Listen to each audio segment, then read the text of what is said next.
Bapak Ibu, Saudara dan anak-anak yang sama dikasihi dan diberkati Tuhan.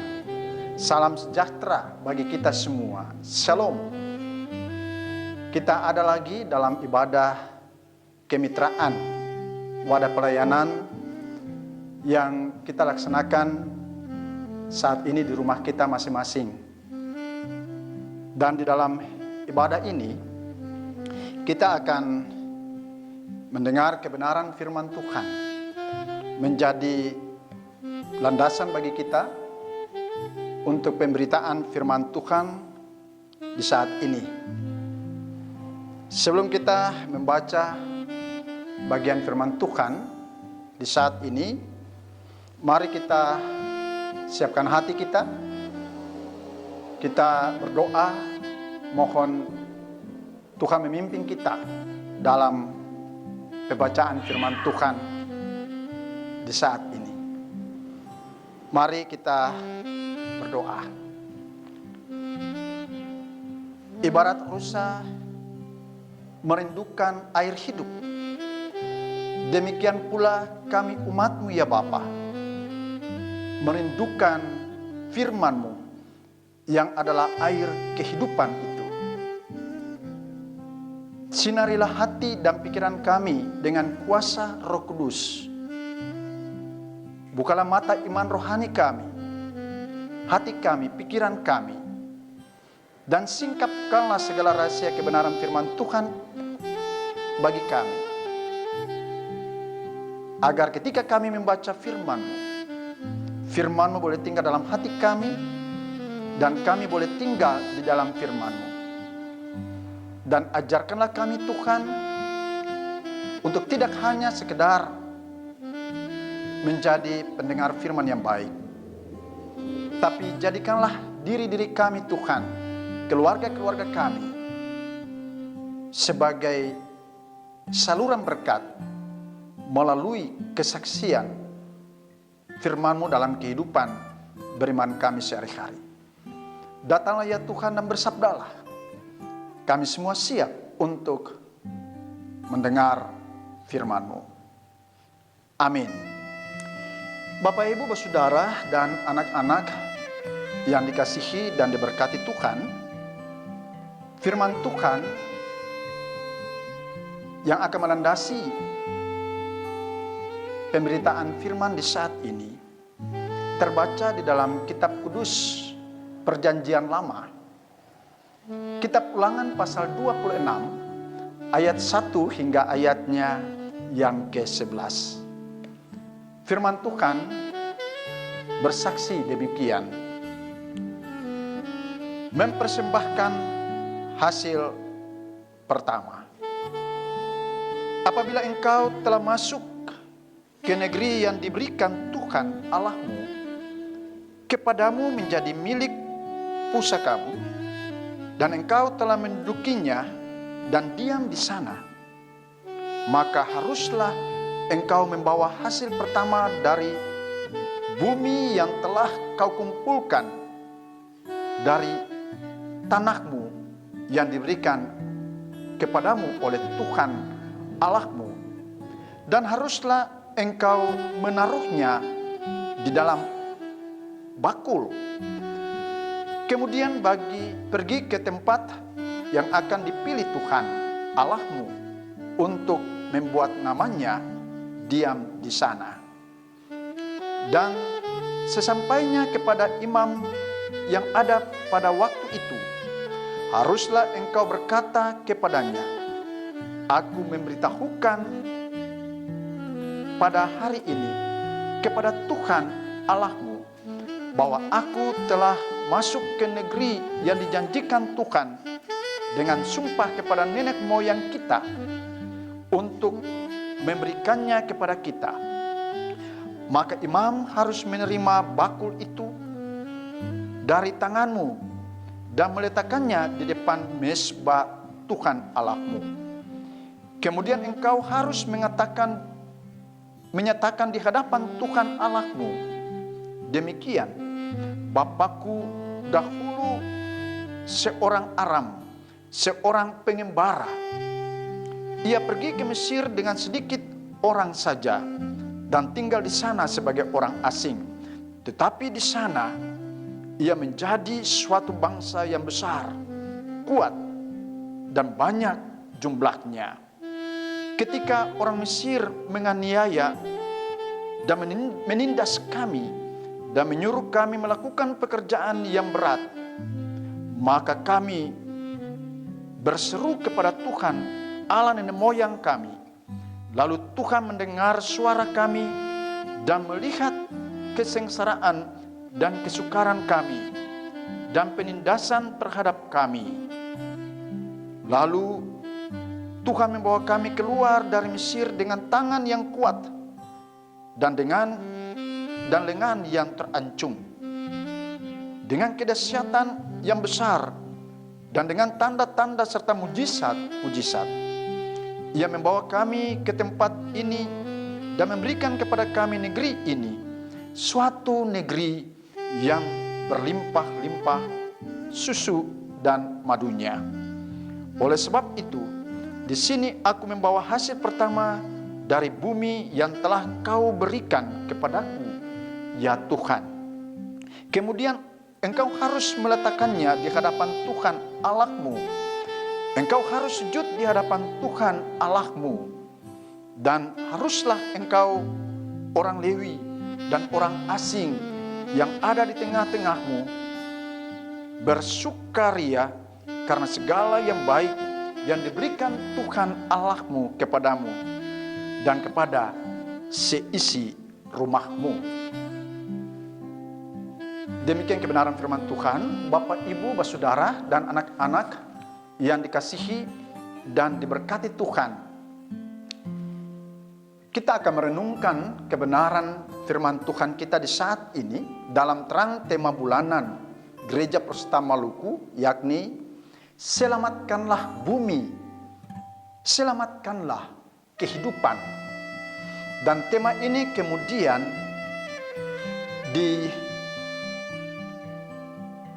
diambil lagi menjadi sebuah tema mingguan, yakni jadikan bumi mezbah bagi Tuhan. Bapak, Ibu, saudara, dan anak-anak yang sama dikasihi dan diberkati Tuhan, tanpa terasa kita sudah ada di penghujung bulan Juni. Tepatnya di hari esok kita sudah melangkah memasuki bulan berikutnya, yakni bulan Juli, yang masih merupakan misteri atau rahasia bagi kita semua. Mengapa saya katakan demikian? Karena saya percaya Bapak, Ibu, dan saudara-saudara, bahwa tidak seorang pun di antara kita, Bapak, Ibu, saudara, anak-anak, dan saya, yang bisa memprediksikan kira-kira apa yang akan terjadi dengan hidup kita, dengan kehidupan saudara, dengan kehidupan keluarga saudara, dengan pekerjaan saudara. Kita semua tidak tahu apa yang terjadi dengan kita di bulan yang baru nanti, bulan Juli.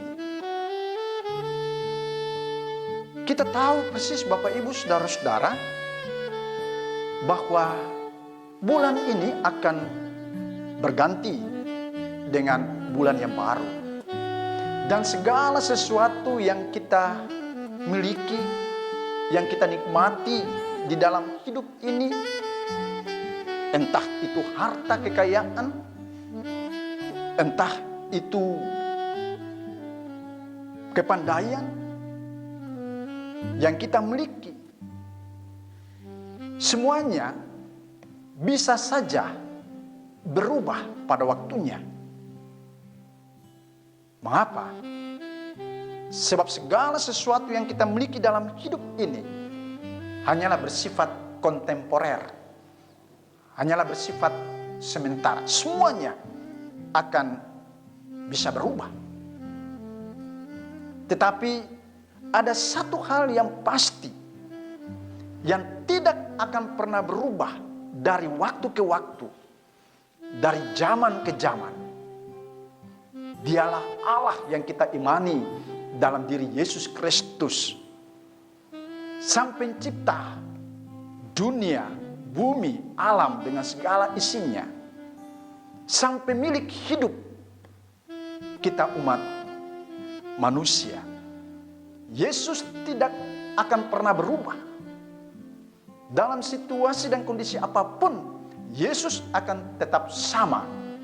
Hari ini, esok, dan di waktu yang akan datang.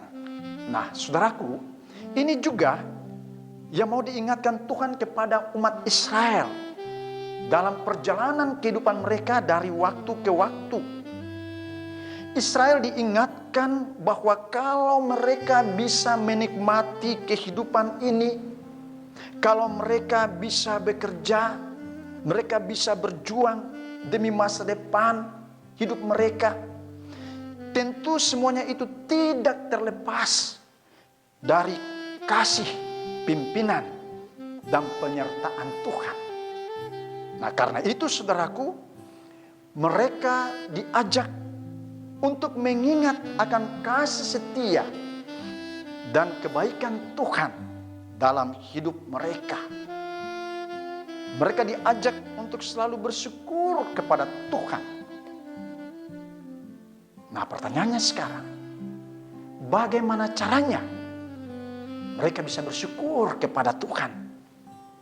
Kalau dalam kebenaran firman Tuhan ini dikatakan bahwa mereka diajak untuk memberikan persembahan persepuluhan.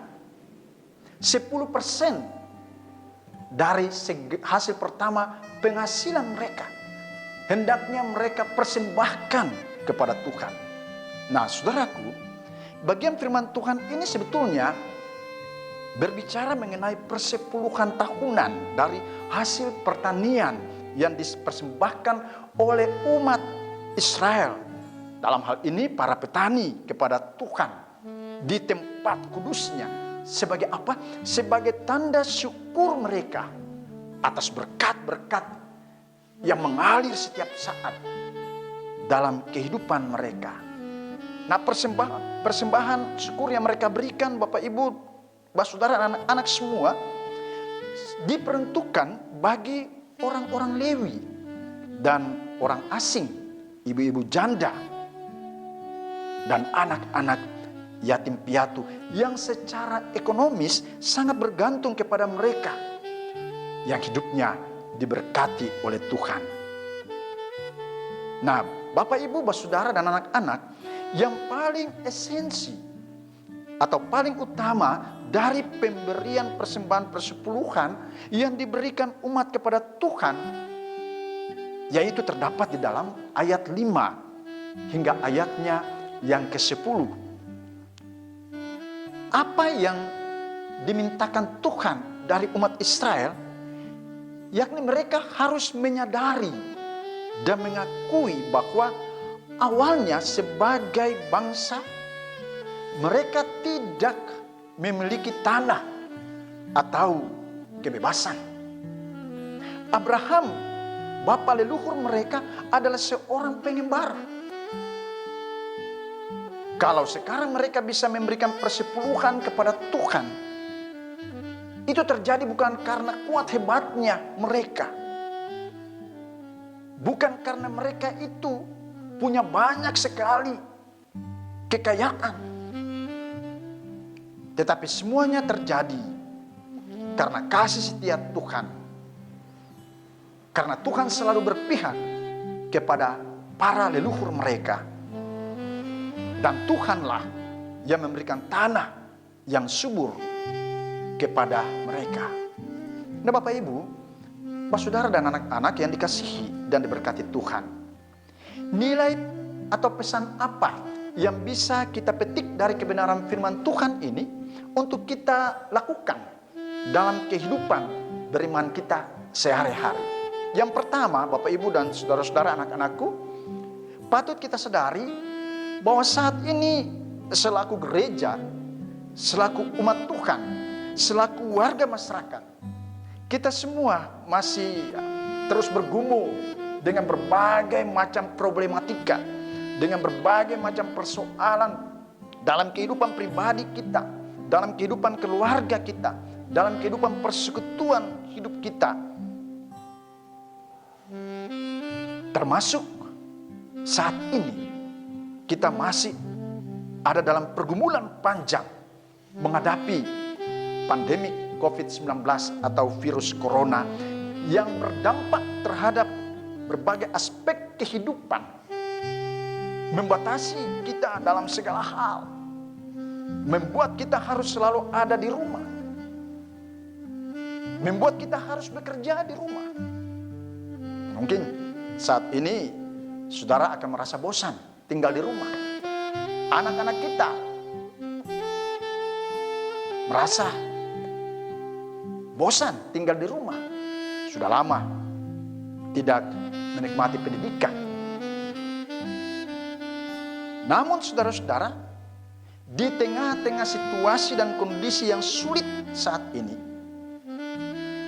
kita diajak untuk mengaku bahwa kalau kita bisa menikmati hidup dan kerja sampai di penghujung bulan Juni, itu bukan karena kuat dan hebatnya kita, tetapi karena Tuhan yang selalu berpihak kepada kita. Dan keberpihakan Tuhan itu, saudara-saudara, tidak hanya sebatas bulan ini, tetapi Tuhan akan terus berpihak kepada kita. Tuhan akan terus memberkati kehidupan kita, kehidupan saudara-saudara dan saya.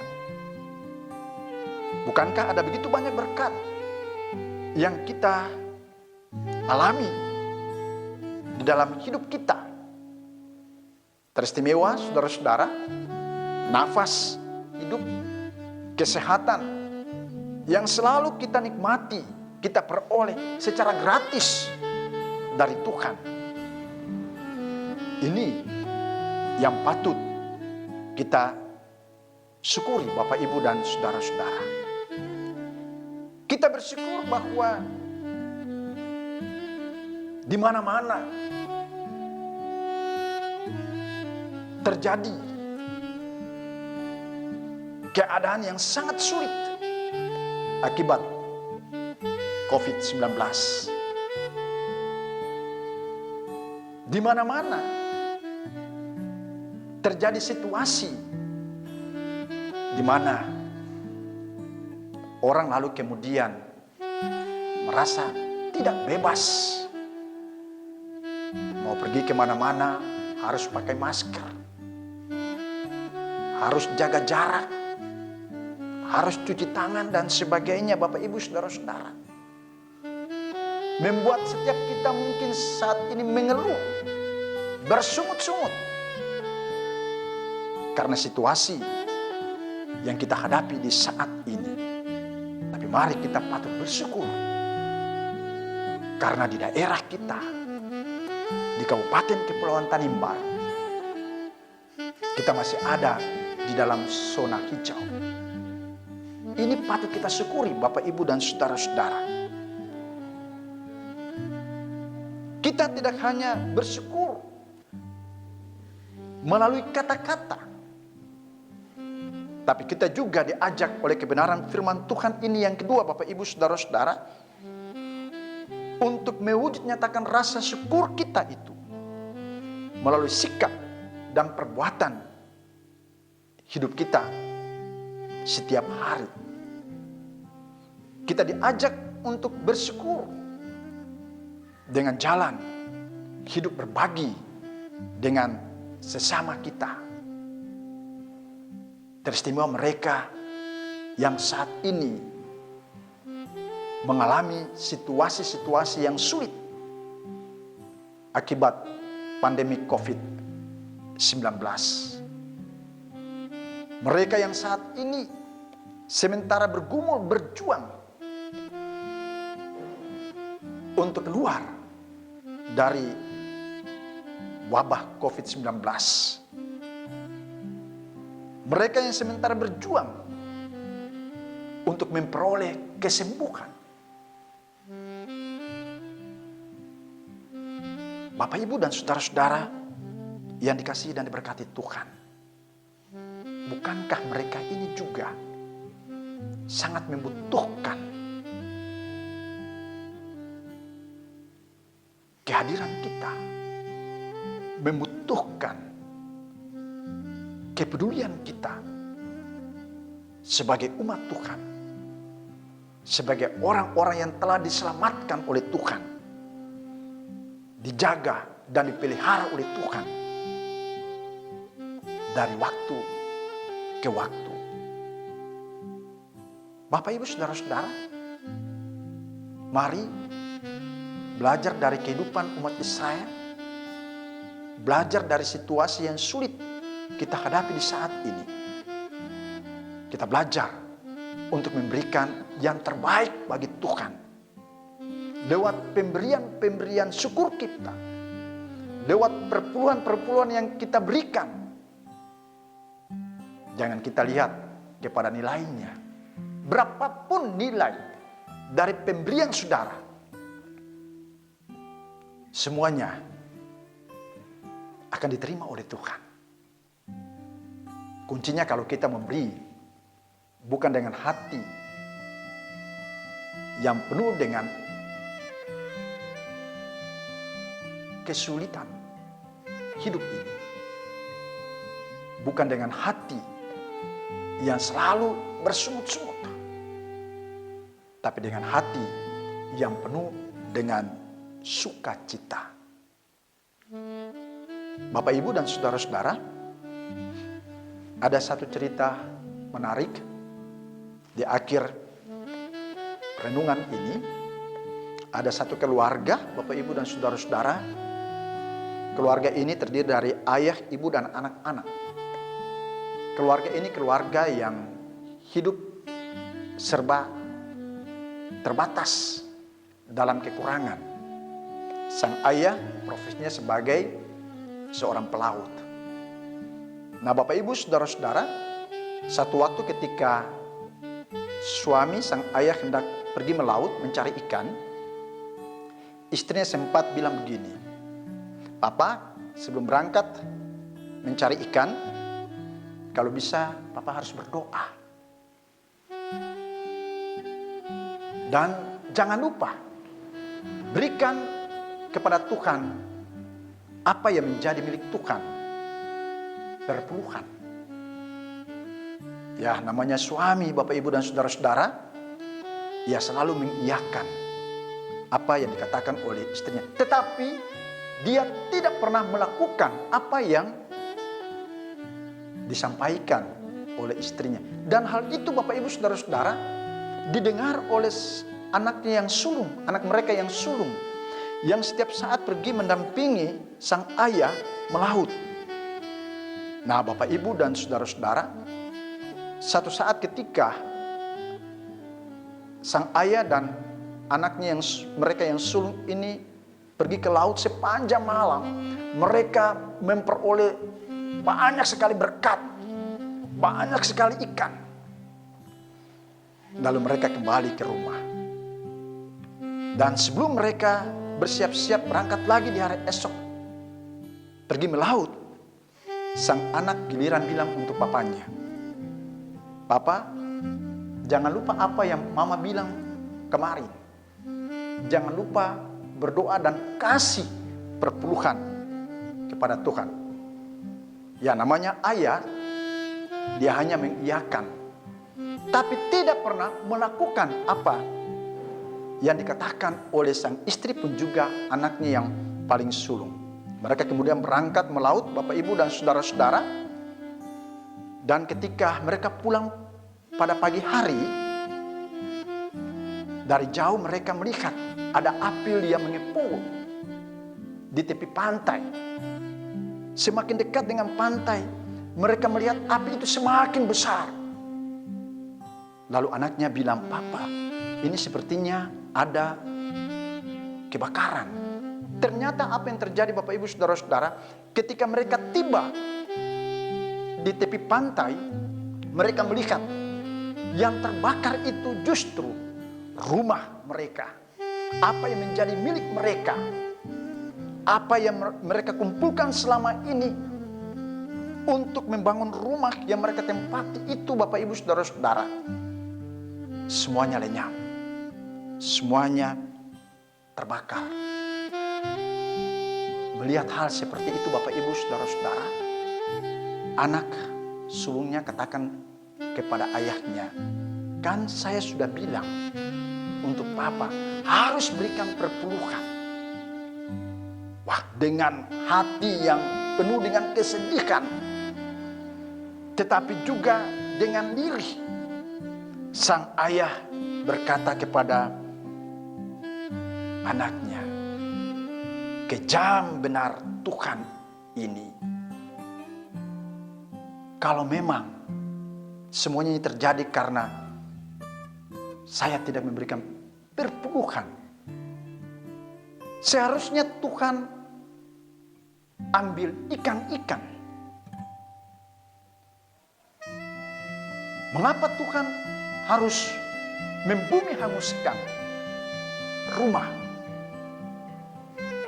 Dan dengan hati yang masih penuh dengan kesal, bercampur emosi, Bapak Ibu dan saudara-saudara, sang ayah suami lalu kemudian berteriak dengan suara keras. Ia katakan, Tuhan, persoalan di laut itu urusan di laut, jangan dibawa-bawa ke darat tuh. Bapak Ibu dan saudara-saudara, cerita ini sebetulnya mau mengingatkan kita, menyadarkan kita, saudara-saudara dan saya, bahwa di tengah-tengah kesibukan rutinitas kita, ketika kita menikmati berkat Tuhan di dalam kehidupan kita, satu hal yang mesti kita lakukan, yaitu berikanlah yang terbaik kepada Tuhan sebagai ungkapan rasa syukur kita kepadanya. Kita akan mengakhiri bulan Juni dan kita akan melangkah memasuki bulan yang baru, bulan Juli yang menanti kita. Serahkanlah hidup saudara kepada Tuhan. Jadikanlah Yesus sandaran dan kekuatan hidup saudara, dan bersyukurlah kepadanya. Tuhan Yesus memberkati kita semua. Amin.